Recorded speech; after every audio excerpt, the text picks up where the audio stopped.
My name is Loretta Mae Davis. I've been running Loretta's Inn for 25 years. And let me tell you, I've seen everything. But there's one story that still makes my stomach hurt from laughing every time I think about it. It was around 9 a.m. that morning. Maria, my housekeeper, came running to the reception desk. Her face was bright red. She was completely out of breath, and there was pure panic in her eyes. "Loretta," she said, "you have to go to room 304 right now." "What happened?" I asked calmly. Maria tends to exaggerate sometimes. Last month, she turned the whole hotel upside down just because of a spider she saw on the floor. "Did you see another spider?" I asked. "No," Maria said. This time was different. Her eyes were wide open and her hands were shaking. "The bed is gone." I looked at her. "What do you mean the bed is gone? How can a bed be missing? Are you feeling okay?" "It's just not there," Maria shouted. "Loretta, I swear to you, there is no bed in that room. It was there last night and now it's gone. It vanished like a ghost." I've been doing this job for 25 years. I've heard everything and seen everything. But a missing bed? That was a first. To calm Maria down, we went upstairs immediately. I opened the door to room 304. I stepped inside and Maria was right. There was no bed in the room. The queen-size bed, the mattress, the sheets, the pillows, none of it was there. I mean, it was completely empty. The middle of the room was totally bare. I couldn't believe my eyes for a moment. I thought maybe I'd walked into the wrong room. I turned back to check the door. 304. Yes, the correct room. I looked inside again. Nothing. The bed was really gone. How is this even possible? I thought to myself. A bed can't just evaporate into thin air. It can't become invisible. It doesn't have legs, so it can't just walk away. Everything else was there, but the bed was missing. Here's the funny thing, though. Everything else was in its place. The nightstand stood right where it should be, with a small lamp on it. The armchair in the corner was in its spot. The TV was hanging on the wall. The minibar was fully stocked. There were even bed marks on the carpet, deep pressure marks in all four corners. The bed had definitely been there, but now, gone. Vanished. Maria stood at the doorway watching with fear. "Do you see it now?" she said. "I told you." "This is impossible," I muttered to myself. "How does a bed just disappear? Did someone throw it out the window? Did it turn into steam and float away?" "Maybe a thief broke in?" Maria whispered, as if the thief might still be hiding in the room. "A thief stealing a bed, Maria," I said, getting irritated. "The $500 TV is right there. The $200 clock is right there. There's $50 worth of drinks in the minibar. But the thief decided to steal a bed? What kind of thief does that?" I checked the guest registration book. Who had been staying in 304? A Mr. Donald Peterson. He checked in at 6 p.m. yesterday and done an early checkout at 7 a.m. this morning. Left without saying a single word. I picked up the phone and dialed his number. It rang 3 times. "Hello, Mr. Peterson. This is Loretta Davis calling from Loretta's Inn." Yes, good morning," the man said in a surprisingly calm voice. "Mr. Peterson, while cleaning room 304 this morning, we noticed something unusual. We couldn't find your bed." A long silence. Then the man said, Yes? The bed?" "Yes, the bed," I said. "The queen-size bed. Where is it?" "Well, this is a bit of an unusual situation," the man said. "Mr. Peterson, taking a bed from a hotel room is a crime." "I didn't steal it," he said immediately. "I wanted to buy it." "Excuse me?" "That bed," the man explained, was the most comfortable bed I have ever slept on in my entire life. I've been suffering from back pain for 15 years. 15 years. But when I slept in that bed, something miraculous happened. I woke up in the morning with absolutely no pain. And so I woke up at 5 in the morning and thought to myself, I absolutely have to have this bed. I called my buddy. He's got a pickup truck. We came over, loaded up the bed, and left. My jaw dropped. "You called your friend in the middle of the night and took a bed from a hotel room." "It was 5 a.m., the man corrected me. "And we didn't steal it. We borrowed it. I'm fully prepared to pay you for it." "Mr. Peterson, the bed is not for sale. You need to bring it back." But my Bring it back. Okay, he said, but I'm telling you, that bed is truly something special. 2 hours later, Mr. Peterson showed up along with his friend. Both were big guys. One was stocky, the other was tall.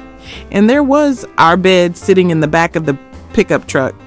They covered it with plastic sheeting and tied it down tight with rope. Honestly, they'd done a pretty professional moving job. I am so sorry, Mr. Peterson said as he walked into the hotel. His face was bright red and he was sweating from embarrassment. I have no idea what came over me. In the middle of the night, well, at 5 a.m., I just fell in love with that bed. I couldn't think straight. It was like I was hypnotized or something. I understand, I said. At this point, I felt more like laughing than being angry. I was definitely going to tell this story to my grandchildren, my friends, everyone I knew. But Mr. Peterson, next time you want to buy a bed, please don't just take it. Ask first. Maybe we'll sell it to you. No! The man's face fell, but he accepted it. The two men carried the bed back upstairs. They got stuck on the staircase, bumped into the walls in the hallway, but eventually we got it into room 304. The bed was placed back in its spot. It fit perfectly into the indentations on the carpet. Can I go now? Mr. Peterson asked. He looked like a guilty child who'd been caught stealing cookies. Wait just a minute. Where are the sheets? Oh, I took them home, washed them, dried them. I even ironed them. Mr. Peterson ran out to the truck. When he came back, he was carrying a pink laundry bag. It had a unicorn picture on it. It's my daughter's bag, he explained, looking embarrassed. The unicorn was staring right at me. Here was a 45-year-old businessman returning hotel sheets in his daughter's unicorn bag. I would never, ever forget this scene. I opened the bag. The sheets were spotless. They smelled like lavender. The folding was even professional looking. The man had really put in some effort. All right, I said, you can go. I'm not coming back, the man said. I'm too embarrassed. I understand. But if you really want that bed, I can give you our supplier's contact information. The man's face lit up. Really? We went downstairs and I wrote down the bed's brand name for him. He took the paper like it was made of gold. Thank you so much, Miss Loretta. I'm leaving $200 for the inconvenience. That's not necessary, but the man placed the money on the counter and walked out. Maria and I just looked at each other. Neither of us knew what to say. Then Maria's lips started trembling, and we both burst out laughing. First softly, then with loud, uncontrollable roars of laughter. We couldn't stop ourselves. We just stood there in the lobby, laughing until tears streamed down our faces. Other guests were staring at us, but we didn't care one bit. The man who stole a bed, Maria said, wiping her tears, and the unicorn bag. And the ironed sheets, I added. We started laughing all over again. That evening, I told the whole story to my staff. He stole a bed, asked Marcus, our chef. Are you serious?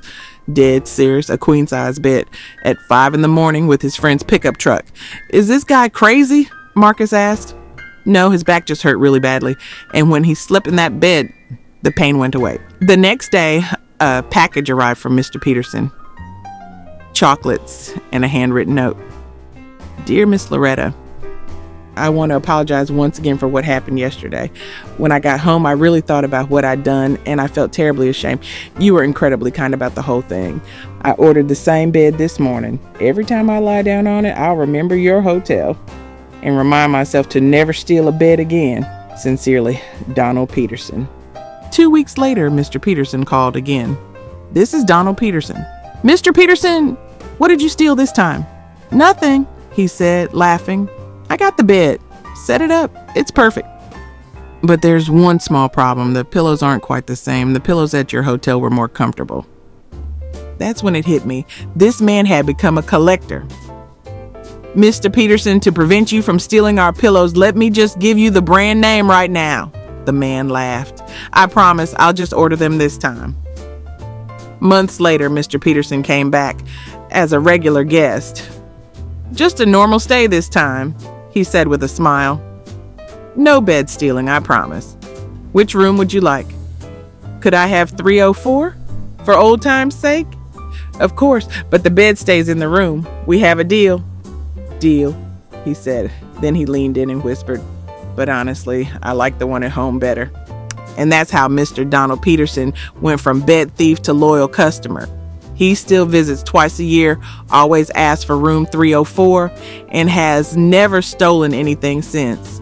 But at every checkout, he makes the same joke. Don't forget to check if the bed is still there. And I laugh every single time. I've been doing this for 25 years. I've seen everything. But a man who steals a bed? That was definitely a first. Welcome to Loretta's Inn. Our beds are so comfortable that people actually try to steal them, but please, don't try it yourself. Just ask and we'll give you the brand name.